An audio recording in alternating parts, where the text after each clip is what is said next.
Very good. Now we are going to discuss the AC flowing through more than one element. Now the first case is an AC voltage applied across an LR circuit, that is inductor resistance circuits in series. Okay. So as we are applying that V equal to Vm sin omega t here, V equal to Vm sin omega t. Accordingly, there will be a current flowing through this, and that current I at any instant is found to be same through L and R because they are in series. So series combination, whatever it is, the same current will be flowing through the same time through the elements. So current remains same through this L and R. Then accordingly we have to consider the voltage variations. Now here we are discussing this circuit in terms of the phasor diagram only.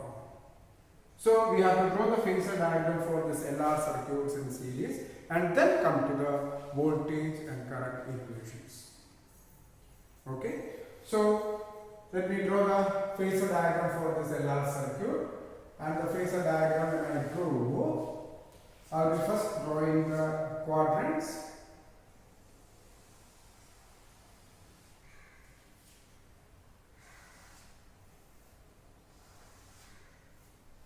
Okay.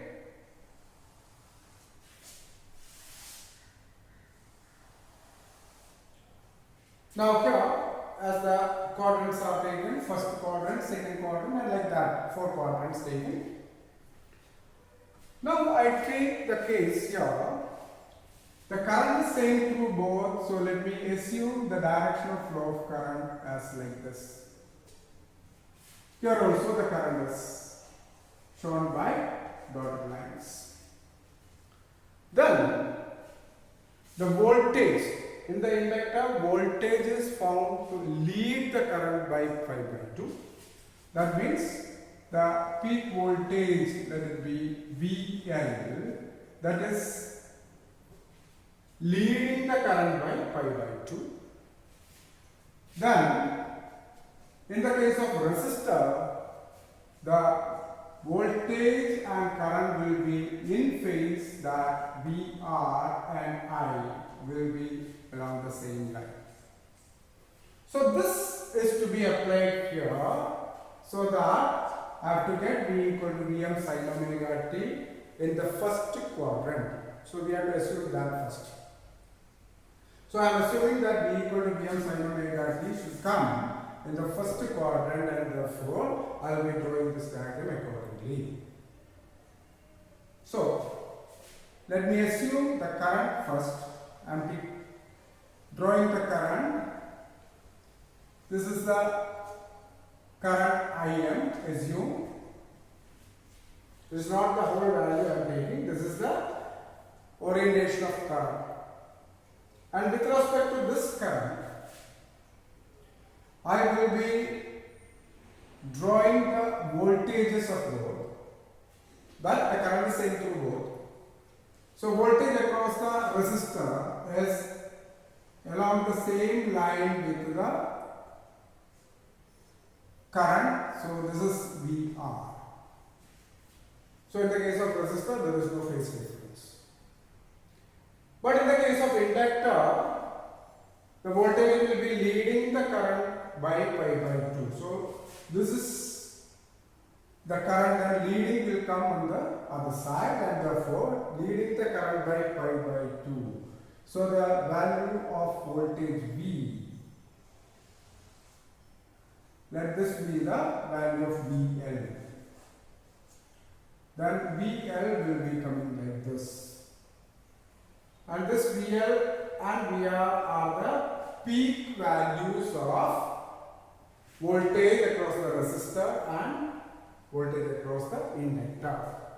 This is the peak value of voltage across L, and this is peak value of voltage across resistor. All right. Now you can see that the current and voltage is now VL and I are at 90 degree out of phase. Then what is the voltage Vm sin omega t here? That is what we want. For that, I will be taking the resultant of these two, and as I draw the resultant of these two voltages, I will be getting the voltage this as the Vm at that instant, and this will be the angle omega t. Therefore, this will give the voltage at that instant.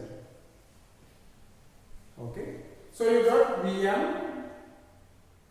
and Im is around this direction, and therefore Vm and Im is out of phase by an angle of phi.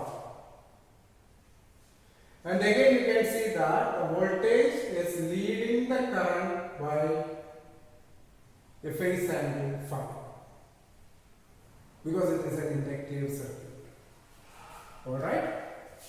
So the instantaneous voltage V is equal to Vm sin omega t, that is this much, and the current will be, if I assume the current over here, that current is lagging the voltage by a phase angle phi.